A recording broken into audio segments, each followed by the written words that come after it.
Oke, jadi untuk farmakologi sebenarnya cukup lumayan banyak, lumayan banyak cakupan materinya.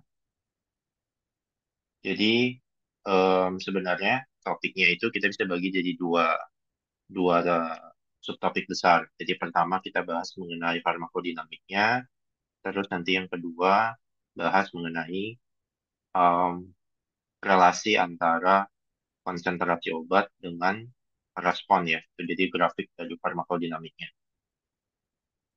Nah, pertama kita coba bahas dulu mengenai farmakodinamik itu sendiri, mengenai studi interaksi antara reseptor sama obat.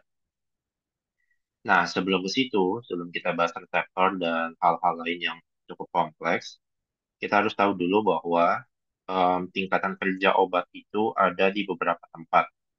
Ya, yang pertama adalah di tingkat molekul, itu yang paling kecil. Lalu ada yang berhubungan dengan tingkat seluler, itu yang lebih besar.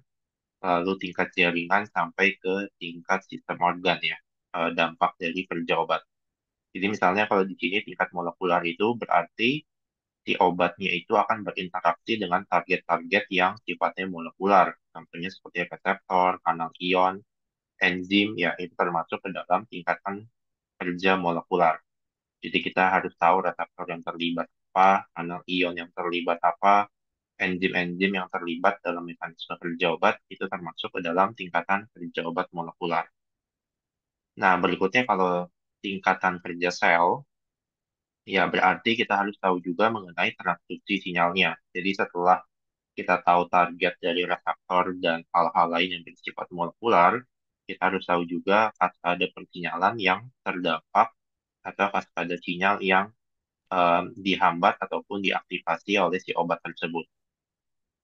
Nah, berikutnya pasti setelah kita tahu kaskade itu akan berdampak pada jaringan, ya karena kan sel-sel itu kalau yang identik yang sejenis akan membentuk jaringan, nanti pasti implikasinya ke satu jaringan tertentu, lalu akhirnya ke sistem organ. Jadi di sini misalnya kalau kita contohkan seperti obat untuk kardiovaskular atau jantung, contohnya di sini adalah beta blocker, yaitu obat untuk menghambat reseptor beta yang ada di jantung, yaitu beta 1. Di sini contohnya adalah propranolol. Nah, propranolol ini, jadi ketika dia mengikat atau menghambat kinerja dari reseptor beta 1 yang ada di jantung, itu akan em, menginduksi atau menghambat aktivitas dari TAMP dan juga pergerakan ion kalsium. Nanti kita akan lihat juga di belakang em, macam-macam dari reseptor dan kaskadenya. Lalu nanti implikasinya di jaringan otot jantung dalam hal ini berarti mengalami penurunan kontraksi, mengalami penurunan denyut jantung, gitu ya. Nanti akhirnya outputnya mengalami penurunan cardiac output, mengalami juga penurunan heart rate atau detak jantung. Nah, berarti secara sistemik akan mengalami penurunan tekanan darah. Ini ya, jadi tingkatan kerja obat harus kita tahu dulu sebelum membahas mengenai farmakodinamik. Ya, ada molekular, seluler, jaringan, dan juga sistem. Nah, berikutnya kita baru masuk ke reseptor. Jadi reseptor ini merupakan bagian molekular dari tingkatan kerja obat. Jadi yang paling kecil. Ya, kita harus pelajari yang paling kecil. Nah, secara tipe atau jenis reseptor itu kita bagi dua. Ada yang membran, ya, membran sel, dan juga intrasel. Ya, membran sel artinya reseptornya ada di permukaan, ya, namanya juga membran. Sedangkan kalau intrasel itu adanya di dalam, ya, adanya di dalam sel. Bisa di sitoplasma, bisa juga adanya langsung di nukleus, ya, nanti tergantung jenis-jenisnya. Nah, pertama kita lihat dulu yang membran. Membran plasma itu sebenarnya bisa kita bagi ke dalam tiga kelompok, yaitu tiga famili, tiga keluarga. Keluarga pertama itu adalah keluarga kanal ion. Kita sebut sebagai reseptor ionotropik, ya, atau ligand gated channel, ya, kanal yang teraktivasi oleh satu ligan tertentu. Yang kedua itu adalah reseptor dengan aktivitas enzimatik yang kita sebut dengan RTK atau reseptor tirosin kinase. Yang ketiga kita sebut sebagai reseptor G protein ya atau reseptor tertandem protein G ya, atau GPCR, G protein coupled receptor.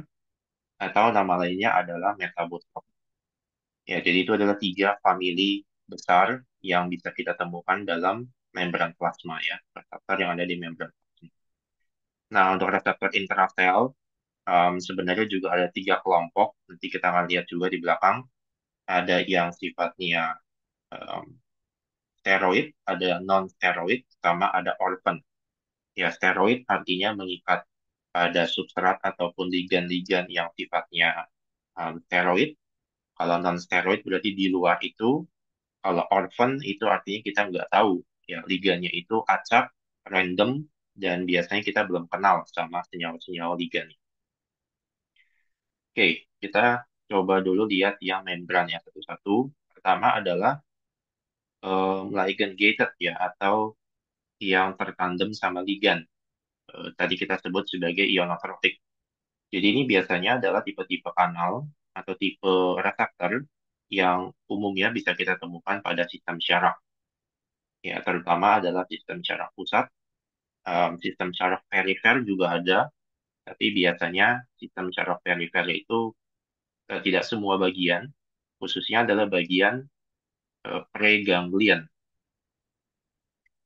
Bagian preganglion. Jadi bagian preganglion atau sebelum ganglion itu kebanyakan adalah reseptor-reseptor yang sifatnya ionotropik ya, atau ligand gated channel. Nanti kalau sudah masuk yang sistem syaraf seperti post ganglion, setelah ganglion itu dia sifatnya metabotropik ya. Tadi seperti reseptor beta, reseptor alfa, dan macam-macam yang lain. Nah, prinsip kerjanya sebenarnya cukup sederhana kalau yang ligand gated. Jadi begitu ada satu eh, ligan yang sesuai, misalkan di sini adalah ATA atau acetylcholine, mengikat pada reseptor yang sesuai, yaitu acetylcholine reseptor, maka akan terjadi pembukaan kanal. Ya, di mana pembukaan kanal ini akan terjadi proses pertukaran antara natrium dan juga kalsium bertukar dengan kalium gitu ya. Jadi sebenarnya cukup simpel, tidak ada protein apapun. Jadi cukup ligannya berikatan dengan reseptor atau berikatan dengan em, pendudukan ligan yang ada pada eh, kanalnya. Nanti tinggal dia terbuka lalu masuk ionnya dan juga ada yang keluar. Gitu ya. Biasanya yang masuk adalah natrium kalsium, yang keluar biasanya adalah kalium. Ya, jadi untuk ligand kita tidak terlalu ribet sebenarnya sistem kerjanya, tinggal ligan-ligannya akan menyesuaikan dengan reseptor yang ingin ditempati. Nah, berikutnya kita bisa lihat di sini bahwa ligand gated ion channel itu bisa kita bagi dua berdasarkan efek atau outcome-nya. Ya, jadi outcome dari ligand gated itu entah dia bisa hiperpolarisasi atau bisa juga dia depolarisasi. Nah, hiperpolarisasi kita sebut sebagai aktivitas inhibisi, sedangkan depolarisasi kita sebut sebagai aktivitas eksitasi. Apa yang dimaksud dengan hiperpolarisasi atau inhibisi? Jadi artinya ketika ada ligan mengikat pada reseptor tersebut, maka implikasi atau efek klinisnya itu adalah masuknya ion-ion yang sifatnya negatif. Ya, masuknya ion-ion yang sifatnya negatif. Contohnya apa? Biasanya paling banyak itu klorin. Ya, di sini dicontohkan adalah klorin. Jadi misalnya ada satu obat ataupun ligan endogen yang mengikat pada reseptor GABA, ketika dia mengikat maka yang masuk itu adalah klorin, gitu ya, bukan natrium, bukan kalium, dan juga bukan kalsium. Yang masuk adalah ion negatif. Sehingga ini akan menyebabkan efek inhibisi atau hiperpolarisasi. Kalau negatif berarti nanti aktivitas dari selnya itu menjadi turun, ya, atau dalam fase istirahat. Nah, ini biasanya bisa kita temukan pada GABA dan juga pada glisin. Nah, yang punya aktivitas eksitasi, ini ada beberapa macam. Di sini dicontohkan tiga. Ada nikotinik asetilkolin atau ACH tadi. Lalu ada glutamat dan ada 5-HT.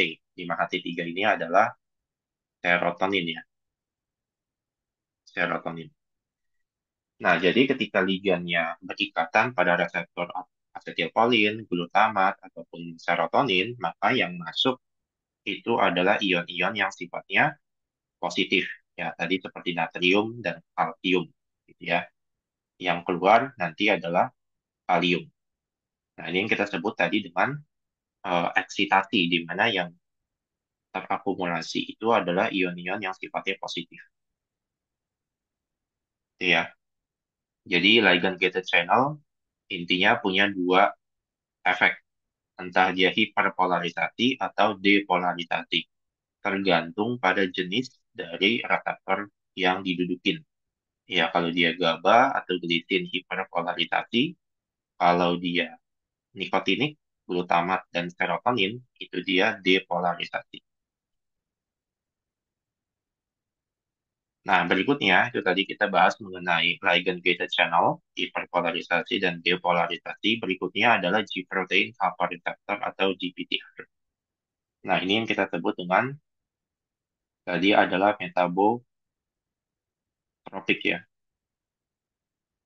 Nah, di dalam metabotropik atau GPCR ini kita punya tiga subtipe. Ya, tipenya pertama ada yang kita sebut dengan S, ada Q, dan ada I.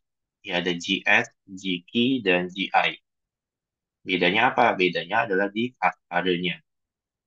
Nah, kita harus ingat nih bahwa kalau yang GS, S itu adalah stimulatory.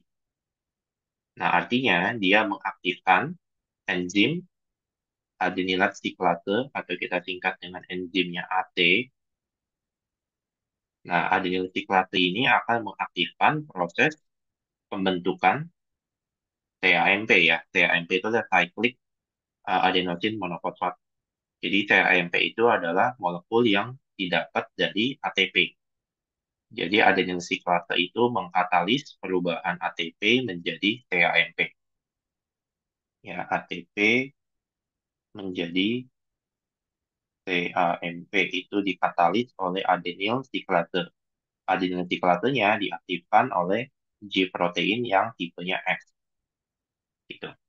Jadi begitu ada ligan yang mengikat, GX-nya aktif, adenyl siklasenya aktif, konversi terjadi dari ATP menjadi TAMP. Nah, kemudian TAMP itu akan mengaktifkan protein kinase A, PKA. Nanti akhirnya meningkatkan proses fosforilasi atau aktivasi dari si Oke. selnya tersebut. Itu yang GS ya, atau yang stimulatorik. Nah, kalau GQ beda, dia bukan adenosiklase, tapi dia mengaktifkan fosfolipase C. Ya, fosfolipase C, di mana fosfolipase C ini akan mengaktifkan, sebenarnya di sini kurang, mengaktifkan PIP2. Ya, PIP2 akan aktif, lalu memecah, akan terpecah menjadi dua bagian. Ya, PIP2 itu akan terpecah menjadi diasilgliserol atau DAG, dan juga IP3, ya, atau inositol trifosfat. Nah, DAG akan mengaktifkan protein kinase C, lalu IP3 akan mengaktifkan pelepasan kalsium.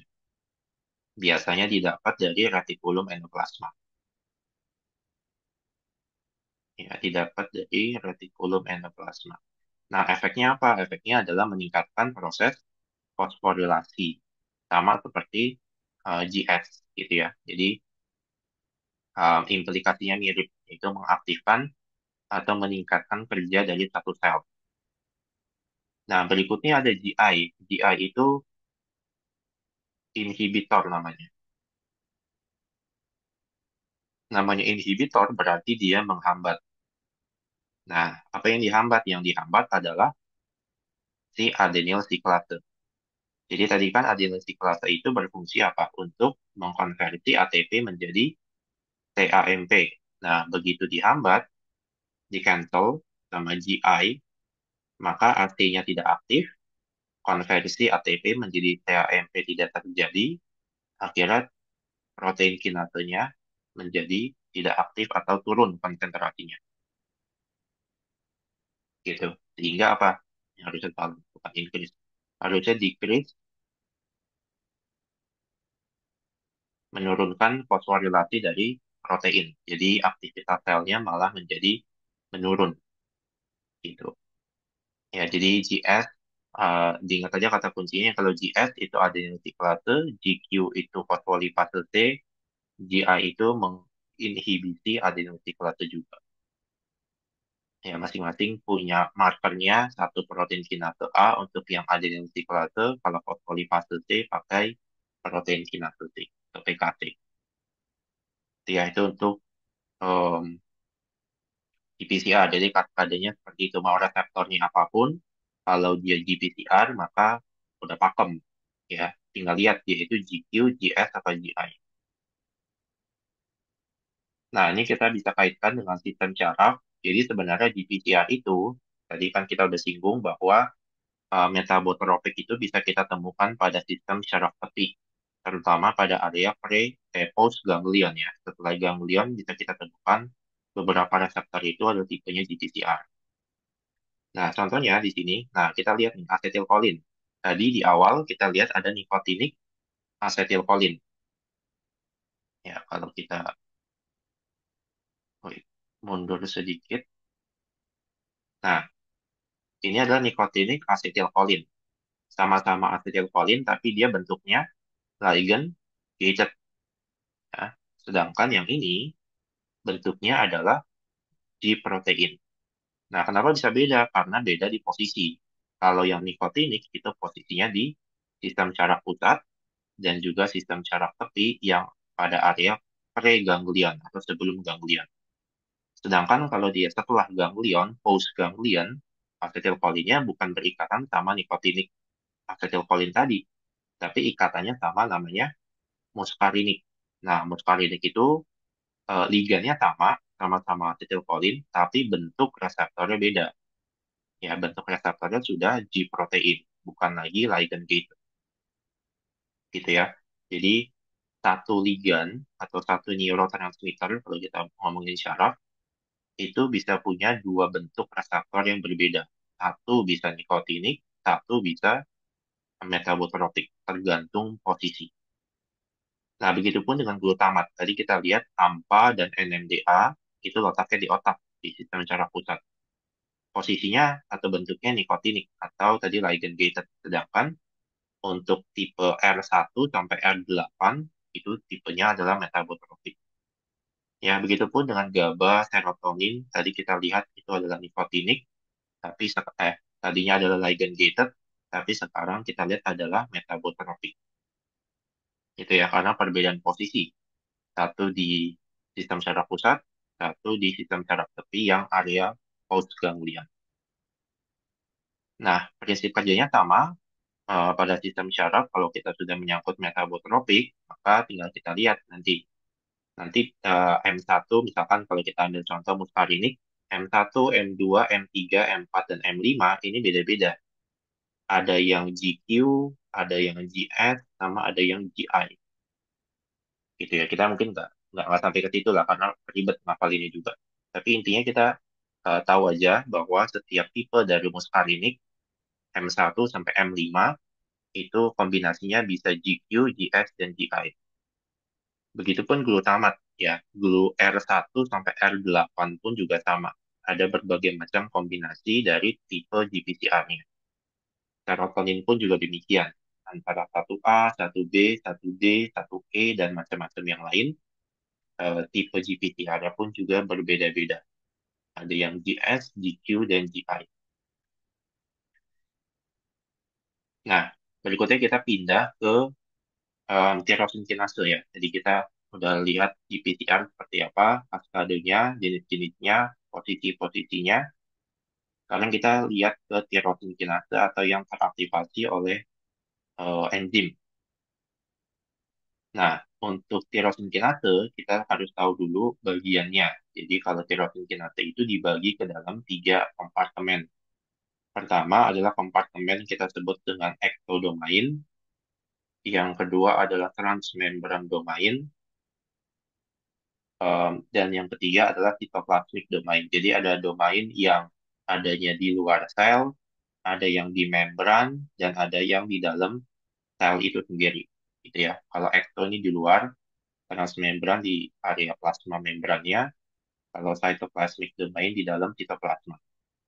Nah, yang berikatan sama ligan itu adalah di bagian ectodomain atau di bagian luar. Nah, di sini bisa kita lihat, jadi kalau digambarkan di sini, yang atas ini tadi ecto, lalu yang di tengah ini transmembran, yang di bawah tadi cytoplasmic. Gitu ya. Jadi ada tiga kompartemen yang menyusun di RTK atau tirosin kinase. Nah, kaskadenya pun juga berbeda, tidak seperti di PCR yang pakai fosfolipase C ataupun juga pakai IP3 dan yang lain-lain. Kalau untuk tirosin kinase, itu dia menggunakan protein adaptor namanya. Ya, kita namakan sebagai protein adaptor. Nah, protein adaptor ini tuh macam-macam.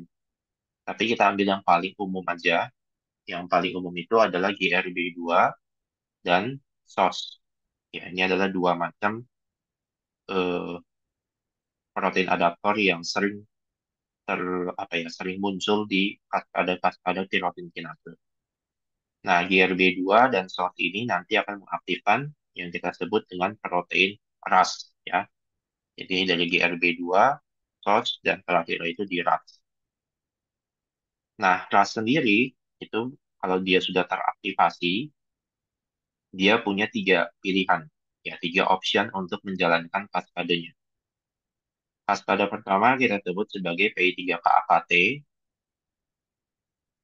ya PI3K-AKT. Kaskade kedua kita sebut sebagai RAF-MAPK,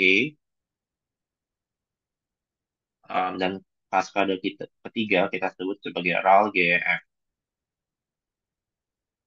Nah, masing-masing kaskade tuh punya konsentrasi aktivitas yang berbeda-beda. Tapi intinya sebenarnya sama, yaitu meningkatkan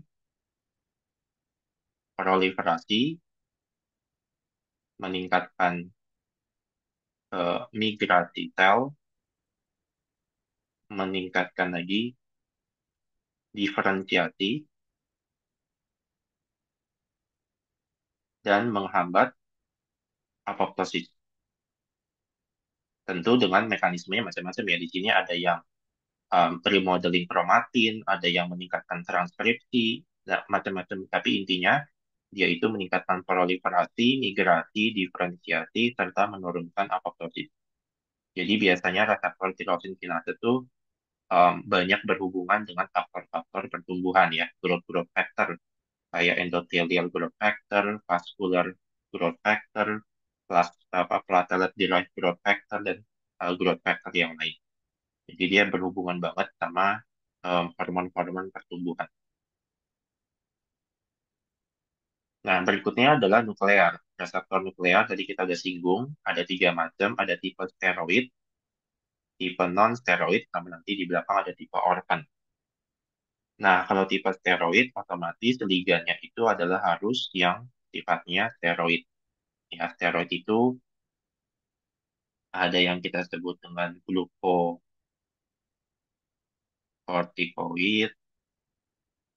kortikosteroid, ya itu ada macam-macam jadi atau subtipe dari steroid. Intinya kalau dia liganya adalah steroid, maka dia akan langsung masuk menembus membran sel. Kenapa bisa langsung tembus? Karena steroid itu sifatnya adalah lipofilik ya atau suka dengan lemak.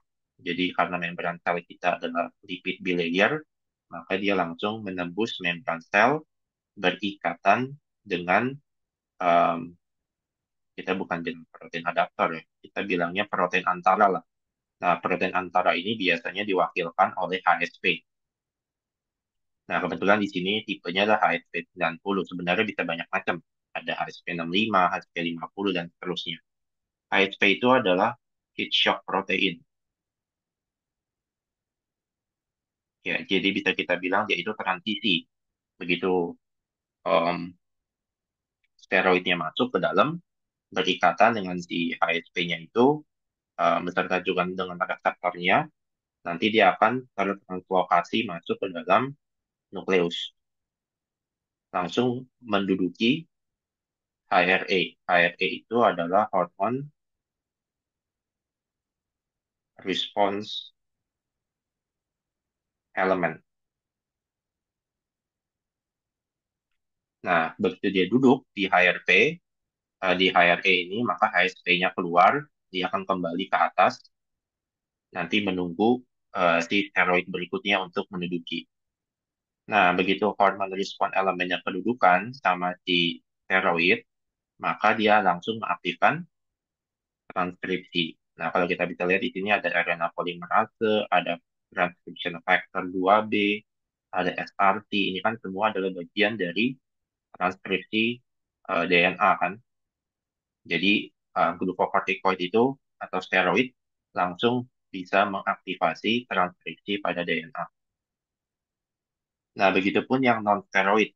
Ya, tapi bedanya kalau non-steroid itu dia nggak butuh heat shock protein. Ya, tidak butuh HSP.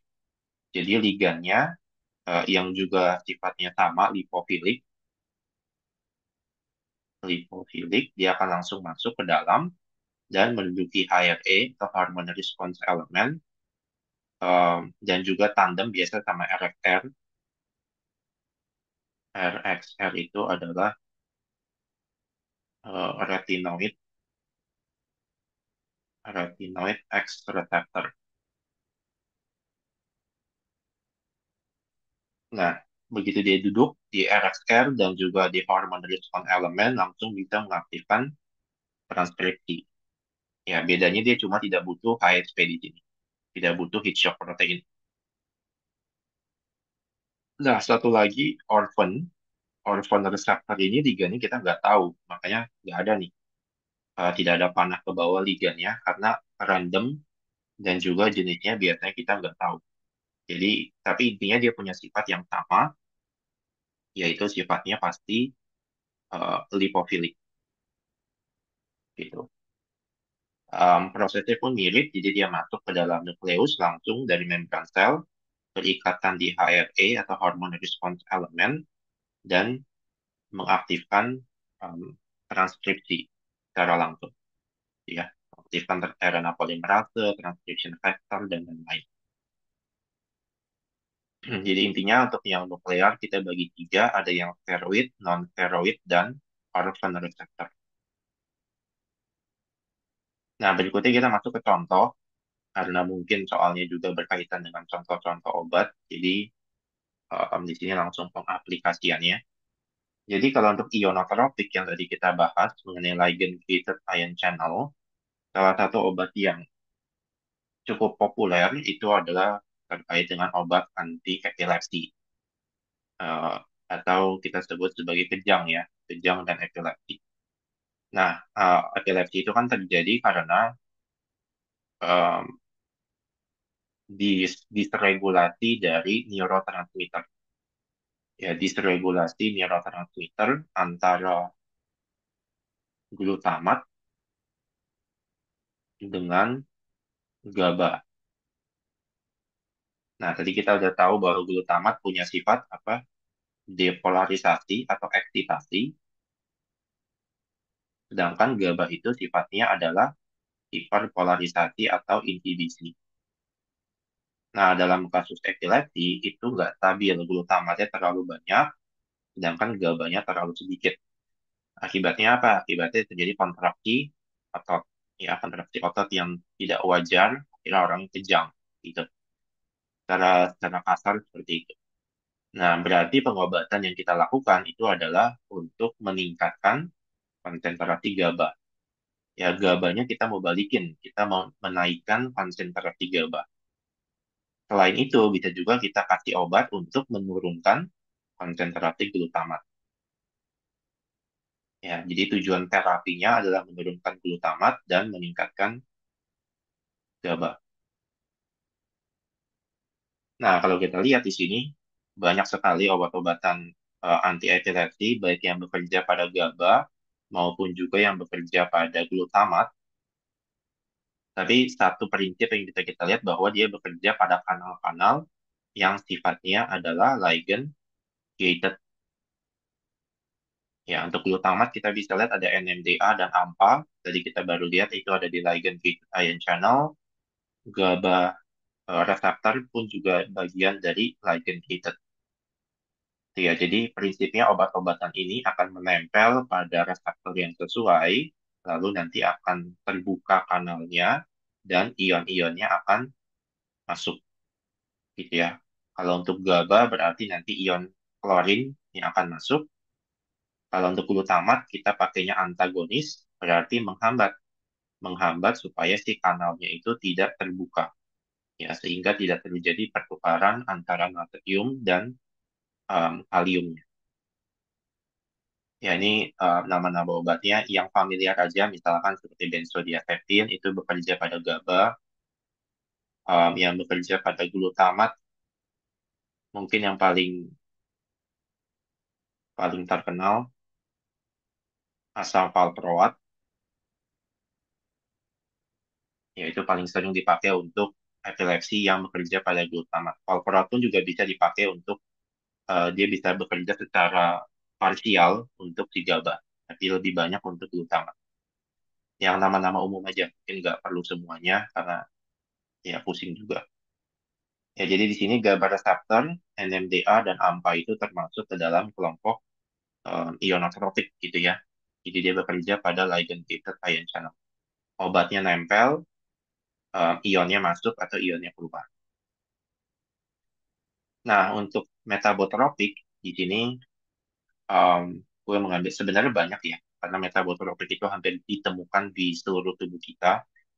Tapi di sini gue ambil dua contoh reseptor yang paling umum dan mungkin bisa keluar juga, itu adalah reseptor alfa dan reseptor beta. Nah, reseptor alfa dan beta itu adalah reseptor akhir dari postganglion. Jadi tadi kalau syaraf sistem syaraf kan, sistem syaraf pusat itu dia sifatnya ionotropik, dan juga sistem syaraf periferi yang preganglion itu dia juga ionotropik. Nah, ini postganglionnya dia metabotropik ya. Ada salah satunya alfa dan beta reseptor. Meskipun tadi ada muscarinic, ada serotonin ya, tapi gue nggak bahas itu. Ambil contohnya adalah alfa dan beta. Karena ini juga banyak ditemukan di beberapa tempat atau di beberapa organ. Nah, alfa reseptor itu sebenarnya bisa kita bagi jadi dua. Ada tipe satu dan tipe 2. Reseptor beta kita bagi jadi tiga macam. Ada tipe satu, tipe 2, dan tipe 3. Nah, kalau kita hubungkan dengan tipe-tipe GPCR yang tadi kita sudah bahas, ketahuan nih tipenya. Bahwa yang alfa satu itu ternyata GQ, alfa 2 itu GI, beta satu itu GS, beta 2 itu GS, beta 3-nya juga GS. Nah, jadi dari sini kita bisa lihat kaskadenya masing-masing. Nah, lalu berikutnya kita lihat di target-target organnya. Misalnya alfa satu itu banyak ditemukan di pembuluh darah, ditemukan dalam kandung kemih, ditemukan juga dalam pupil mata. Kalau alfa 2 bisa kita temukan di pankreas, beta satu bisa kita temukan di jantung dan ginjal, beta 2 di paru-paru, dan seterusnya. Nah, dari kaskade eh, masing-masing reseptor, kita bisa tebak efeknya. Misalnya alfa satu itu kan GQ. Kita tahu bahwa dia meningkatkan IP3 dan DAG. Sehingga kalau dia masuk di pembuluh darah, otomatis menyebabkan vasokonstriksi. Karena dia meningkatkan kerja dari selnya, menyebabkan penyempitan pembuluh darah. Nah, berbeda misalnya kalau alfa 2, karena GI inhibitor, maka efeknya apa? Inhibisi, inhibisi juga. Gitu ya. Jadi kalau kita tahu subtipe GPCR-nya, kita tahu kaskadenya, maka kita bisa tebak efek dari reseptornya. Ya, begitupun dengan beta satu yang ada di jantung, karena GS stimulatory, maka efeknya meningkatkan kontraksi dan heart rate dan juga cardiac output. Ya, begitupun beta 2 dan beta 3. Nah, dalam kaitan obat-obatan, em, khususnya untuk reseptor-reseptor seperti alfa dan beta ini, kita mengenal dua tipe. Yang pertama kita sebut sebagai obat agonis,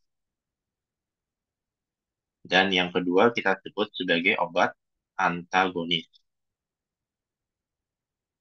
Artinya apa? Kalau agonis, bahwa obat-obatan tersebut bekerja mirip seperti ligand aslinya. Ya, kita tahu bahwa alfa dan beta itu punya ligand asli dari dalam tubuh kita itu adalah epinefrin dan norepinefrin.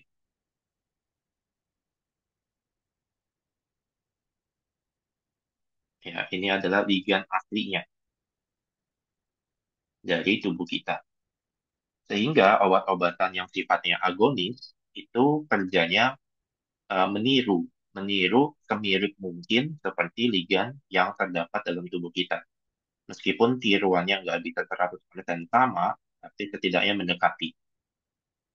Nah, jadi agonis alfa dan beta bisa kita sebut contoh-contohnya seperti epinefrin, norepinefrin, banyak disediakan dalam bentuk injeksi.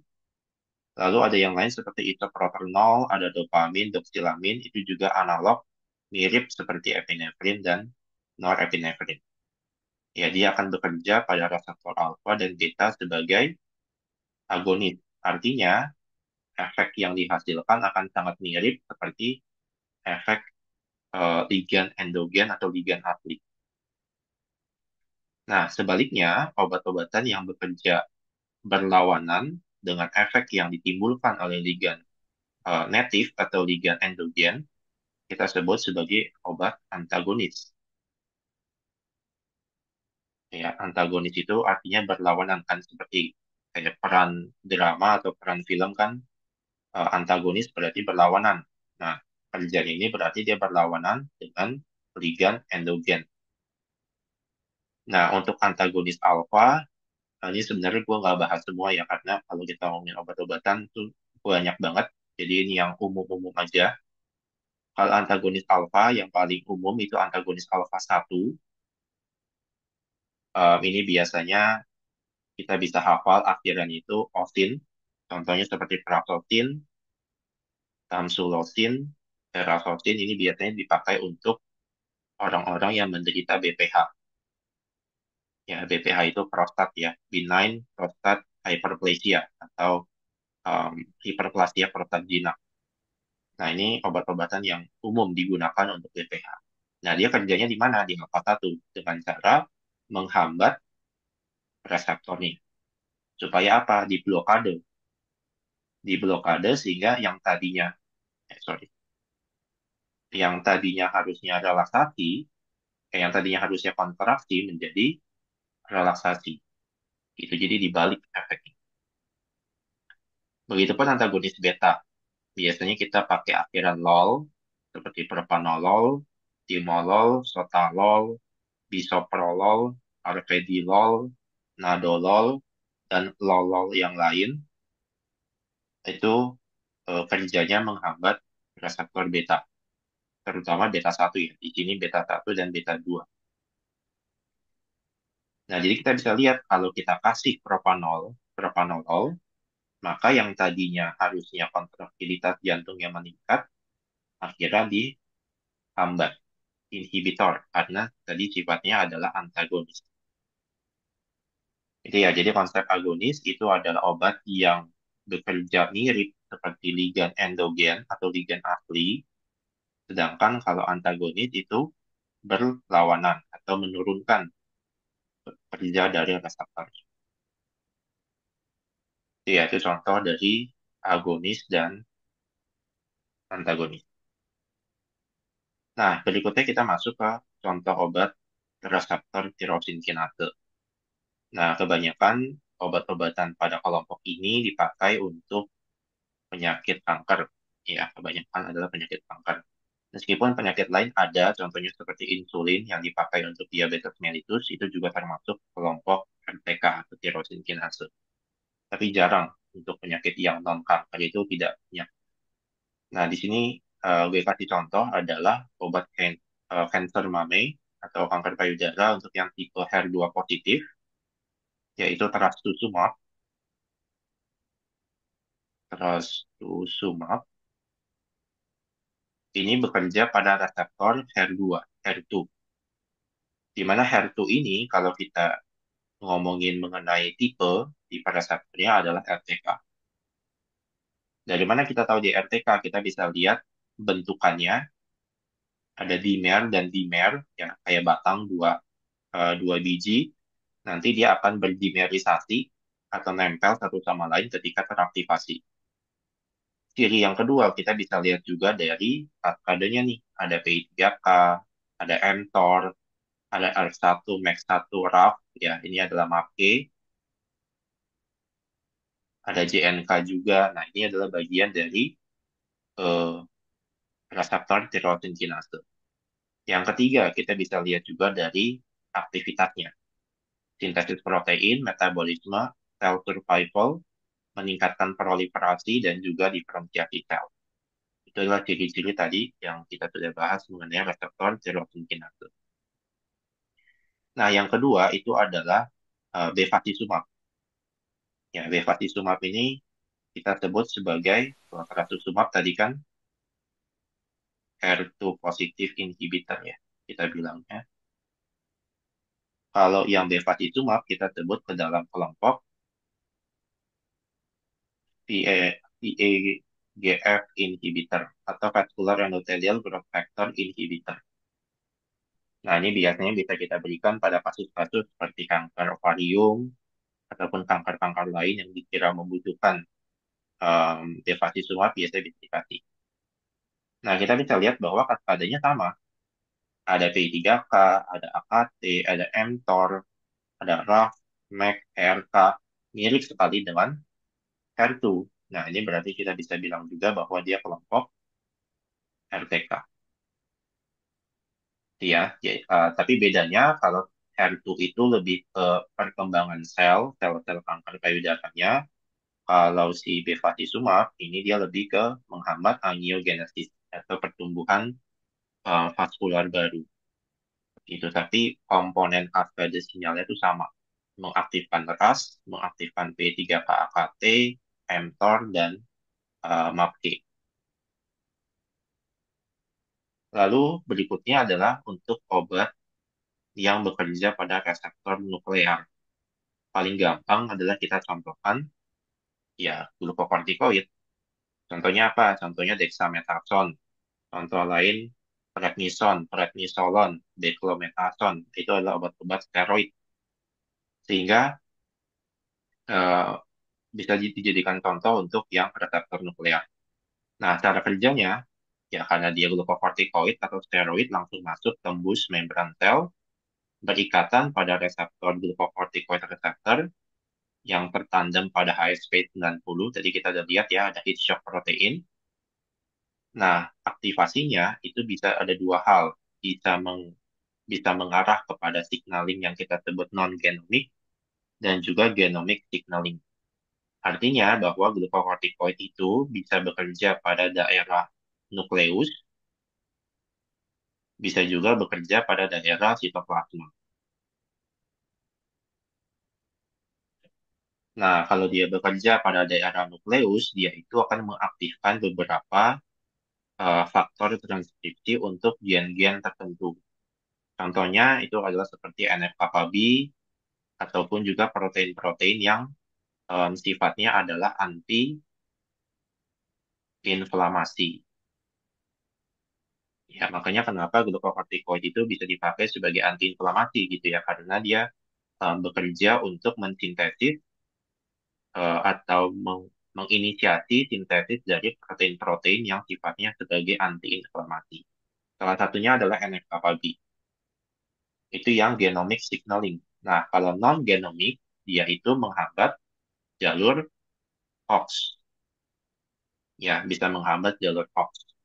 Nih, kalau di bagian sebelah kanan kita bisa lihat dia menghambat jalur asam arakidonat, yaitu menghambat prostaglandin dan leukotrien, sehingga proses inflamasi bisa ditekan. Dia itu juga menghambat NF-kappa B yang ada di dalam nukleus. Jadi dia sifatnya double action. Di sitoplasma kena, nukleus pun juga kena. Ya, jadi dual action. Satu untuk COX atau asam arakidonat, satu untuk NF-kappa B. Nah, selain itu, selain sebagai antiinflamasi, meskipun memang tidak boleh sering diberikan golongan-golongan steroid sebagai antiinflamasi, glukokortikoid itu sering disalahgunakan sebagai Mungkin yang kalau nge-gym mungkin tahu bisa sebagai suplemen ya, suplemen untuk meningkatkan massa otot.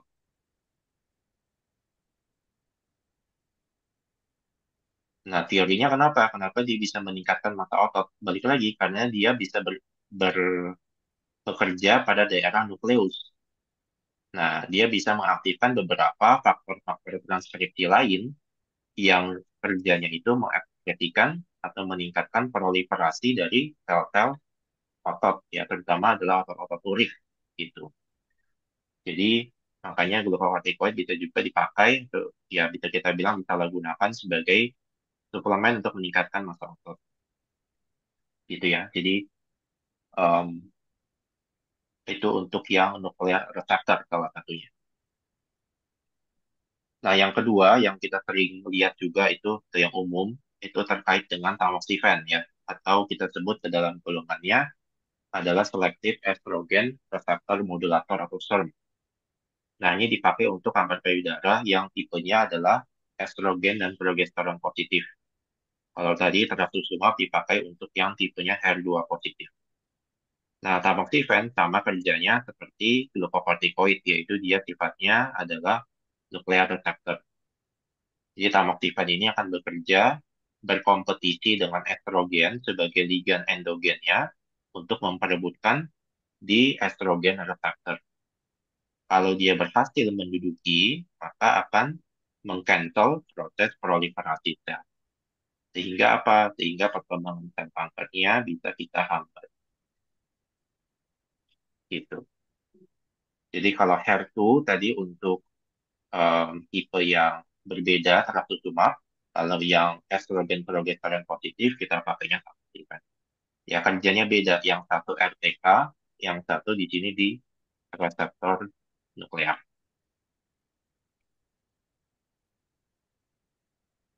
Oke, itu mengenai reseptor dan aplikasinya pada obat-obatan, meskipun tidak mencakup semua, tapi setidaknya ada gambaran yang umum-umum aja. Berikutnya kita bahas mengenai em, grafik atau interaksi antara reseptor dengan obat dalam farmakodinamik. Nah, jadi di dalam farmakodinamik kita sangat mengenal satu grafik ini yang kita sebut dengan hubungan antara konsentrasi obat dengan respon. Ya, di mana subu X itu adalah drug concentration, kita bandingkan dengan respons dalam bentuk persen.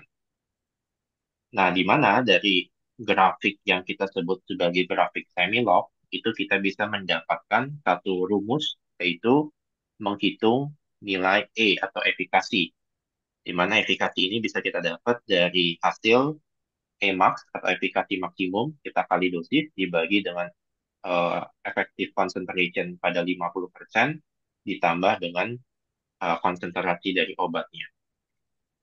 Nah, dari grafik ini sebenarnya kita bisa melihat beberapa parameter. Parameter pertama adalah parameter potensi. Apa yang kita sebut dengan potensi? Potensi itu adalah ukuran kekuatan atau konsentrasi obat yang dibutuhkan untuk menghasilkan satu efek biologis tertentu. Jadi kalau kita ngomongin potensi, berarti kita ngomongin dosis, kita ngomongin konsentrasi, kita ngomongin ukuran kekuatan.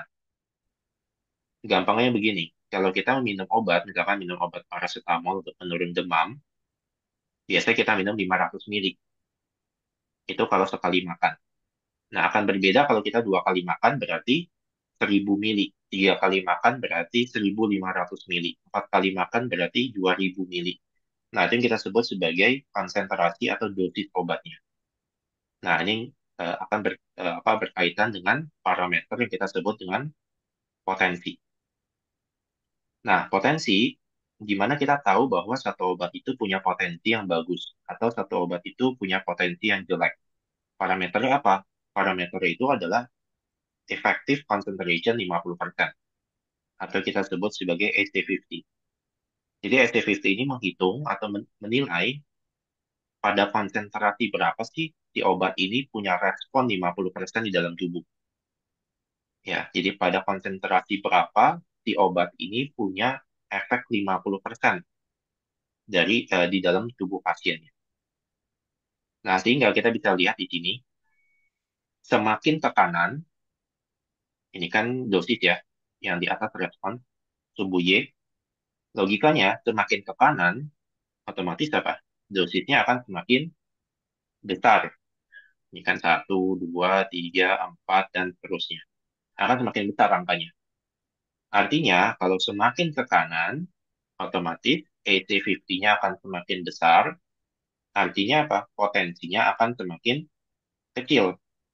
Karena kita membutuhkan dosis yang besar supaya bisa mendapat konsentrasi 50%. Efek 50%. Gitu. Kita membutuhkan dosis yang lebih besar untuk mencapai efek 50% kalau grafiknya kita geser ke kanan. Berarti semakin rendah satu nilai ST50, maka obatnya akan semakin poten. Jadi misalnya gini, kalau kita lihat obat itu macam-macam ya. Misalnya ada obat yang cuma eh, contohnya apa ya? Anastrozol deh. Anastrozol ini obat breast cancer juga. Dia ini ukurannya tuh 1 mili. Ini sebagai gambaran aja ya. Meskipun nggak apple to apple, tapi sebagai gambaran. Anastrozol itu ukurannya 1 mili. Paracetamol, meskipun paracetamol bukan untuk breast cancer, ukurannya 500 mili. Nah, ini kan jomplang banget kan eh, perbedaan angkanya. Yang satu 1 mili, yang satu 500 mili. Nah, kalau kita masukkan ke dalam kurva, bahwa berarti EC50-nya di paracetamol itu lebih besar. Ya kan? Karena dia butuh konsentrasi yang lebih banyak supaya bisa mencapai 50% respon. Sedangkan anastrozol, 1 mili, itu kan kecil banget. Jadi, hanya di depan, dia sudah bisa dapat EC50. Itulah gambaran kasarnya seperti itu. Jadi, artinya bahwa semakin besar dosis yang kita pakai, yang kita gunakan untuk mengobati suatu penyakit, berarti semakin rendah potensi obat tersebut. Gitu ya. Jadi kalau semakin kecil justru semakin bagus. Potensinya berarti semakin tinggi. Oke, itu parameter yang pertama mengenai potensi. Parameter yang kedua itu mengenai, sorry, seperti ini. Kita lihat dulu sini. Parameter kedua itu adalah efikasi. Jadi selain ada potensi, ada yang namanya efikasi. Nah, efikasi itu berbeda. Kalau efikasi ini kita ngomongin mengenai kemampuan maksimum dari suatu obat untuk menghasilkan satu efek terapeutik atau efek biologis. Terlepas dari dosis yang kita berikan. Jadi kita nggak lihat sama sekali dosisnya mau berapa, tapi kita lihat kemampuan maksimum nih. Topnya berapa nih? Bisa punya responnya berapa maksimum. Nah, ini baru kita lihat bahwa kalau semakin rendah satu nilai efek maksimum atau Emax, maka semakin rendah efikasi dari obat tersebut. Yang kita bisa lihat di grafik sebelah kiri, dosisnya kita nggak peduli. Bahkan dalam dosis yang sama, ya Emax ini nanti bisa beda-beda. Yang menandakan bahwa kemampuan maksimum satu obat untuk menghasilkan respon itu juga berbeda-beda. Ya, jadi kalau tadi potensi kita ngomongin AC50, kita ngomongin dosis, konsentrasi. Kalau untuk efikasi kita nggak ngomongin konsentrasi, tapi kita ngomongin kemampuan maksimum, kita ngomongin respon. Ya, kita ngomongin bagaimana si obatnya ini bisa menghasilkan efek maksimum pada penyakit yang kita target. Itu ya, jadi perbedaan antara potensi dengan efikasi. Nah, sekarang pertanyaan berikutnya, gunanya buat apa? Ya kan? Gunanya buat apa? Nah, kita lihat di sini. Kalau kita hubungkan dengan bagian antagonis dan agonis yang tadi, maka potensi dan efikasi ini akan sangat berpengaruh. Kita bisa menilai satu obat antagonis dan juga agonis itu dari nilai EC50 dan juga nilai dari Emax-nya. Nah, untuk obat antagonis itu kita punya dua bentuk atau dua jenis. Yang pertama kita sebut sebagai antagonis kompetitif, yang kedua kita sebut sebagai antagonis non-kompetitif. Artinya apa? Kalau kompetitif itu dia berkompetisi. Kompetisi sama siapa? Sama ligan endogennya. Misalnya kalau tadi kita contohkan obat jantung propranolol, dia itu berikatan pada reseptor beta 1. Misalkan ini adalah beta 1, lalu yang sebelah kiri ini adalah P, propranolol, lalu ada ligan endogennya, yaitu epinefrin atau norepinefrin. Nah, ketika kita kasih propranolol ke seorang pasien yang punya gejala atau punya riwayat penyakit jantung, maka propranolol ini akan berkompetisi dengan epinefrin atau norepinefrin untuk berikatan pada reseptor beta 1 di posisi yang sama. Ya, di posisi yang sama. Nah, akibatnya kalau dia berkompetisi pada satu tempat yang sama, maka AC50-nya akan bergeser. Kenapa bisa bergeser? Karena pasti propranolol ini membutuhkan konsentrasi yang lebih besar supaya bisa mendorong menggeser epinefrin. Ya kan? Kalau kita namanya eh, lagi permainan atau apapun, perebutan satu tempat, misalkan tempat duduk, maka siapa cepat kan dia dapat. Nah, kalau dalam hal obat, berarti konsentrasinya harus harus lebih besar supaya dia punya chance atau punya kesempatan itu lebih besar supaya bisa duduk di beta 1. Nah, kalau kita ngomongin konsentrasi harus lebih besar, berarti implikasinya apa? AC50-nya pun juga harus kita geser ke sebelah kanan. Tidak ada perubahan emak, nggak masalah karena efek efek responsnya tetap sama, tapi AC50-nya bergeser itu ke sebelah kanan. Nah, makanya kalau agonis di sini adalah tempatnya epinefrin, yang sebelah di sini adalah epinefrin plus propanol. Dia akan bergeser. Karena tadi berebutan tempat, otomatis konsentrasi propanolol harus lebih besar. Yang antagonis kompetitif akan menggeser kurva ke kanan, peningkatan AC50 sehingga dibutuhkan dosis yang lebih besar.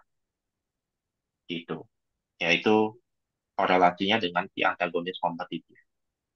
Nah, gimana dengan efikasi? Kalau efikasi, kita berkaitan dengan antagonis non-kompetitif. Nah, antagonis non-kompetitif ini agak ribet, agak berabe. Jadi, si obatnya ini tuh dia nggak mau berikatan sama titik aktif. Jadi, kalau kita ngomongin reseptor, ini kan tempat titik aktifnya nih, porsinya. Biasanya didudukin sama ligan endogen. Kalau yang tadi propranolol pun juga berebutan di tempat yang sama. Nah, tapi ada beberapa obat-obatan, itu dia nggak duduk di sini, tapi duduknya di tempat lain. Biasanya di pinggir, yang kita sebut sebagai sisi alosterik. Nah, kalau dia duduk di tempat lain, jadi masalah. Kenapa? Karena ini bentuknya bisa berubah. Yang tadinya cekung, bisa aja dia berubah bentuk jadi kotak. Kalau dia berubah bentuk, ligan endogennya nggak bisa mengikat. Gitu. Akibatnya apa? Emaksnya turun karena ikatannya nggak tidak berhasil atau ikatannya berkurang. Jadi yang kalau antagonis non-kompetitif itu yang main fluktuatifnya itu adalah di respons atau di efeknya. Ya, yang tadinya efeknya 100% akhirnya bisa turun ketika ditambahkan dengan antagonis yang sifatnya non-kompetitif.